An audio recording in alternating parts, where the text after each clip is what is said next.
Guys, today we'll be talking about a very important topic, which is Docker and Kubernetes.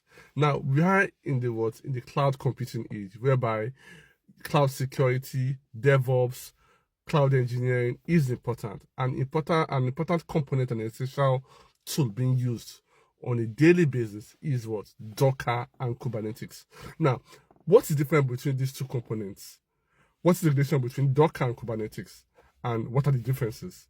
And what are the benefits? So I'm going to explain it in layman words. So we are going to go back to the basics. Now, what is Docker?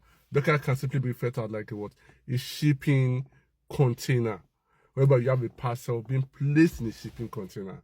Whereas Kubernetes is referred to as the ports and the logistics system. So then let's go to Docker. So Docker is being used to what? To package or run different applications. It can be run on a machine, you understand, on an operating system, on a Windows operating system, or a Linux operating system, or for Fedora or Ubuntu, different operating system.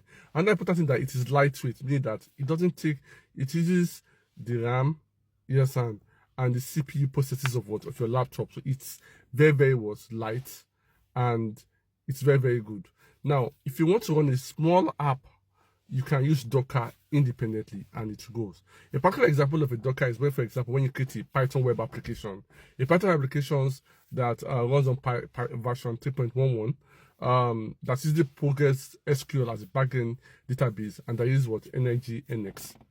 Yes, and so this is a simple example of a Docker that has three components: a Python web application, a PostgreSQL for the storing of data, and the Energy NX for the server setup and at the back end. So Docker is very, very, very important, and always tell everybody that you need to know about Docker. Now let's talk about Kubernetes. I said before, Kubernetes is like what? The shipping center of the ports and logistics. So if you want to build large applications, for example, when you talk about Google, Apple, all the applications that they build that have a lot of millions of users, you understand, you need to use Kubernetes. Now, a Docker is being placed in your Kubernetes, meaning that your shipping container is being placed in a port system. Now, what are the features of Kubernetes? Number one, Kubernetes is used for auto-scaling, meaning that if you have 5 users or 1 million users, it auto-scales based on use. Number two, it has the self-healing characteristics. What does this mean? It means that if your Docker or your container crashes, your Kubernetes has the ability of recreating and creating a new container that will prevent downtime and allow the app to continue to run effectively. Number three feature of Kubernetes is that it is also very, very, very important in load balancing, meaning that on days whereby you have peak period and you have high traffic, you have like 1,000 or 1 million users using your application at the same time.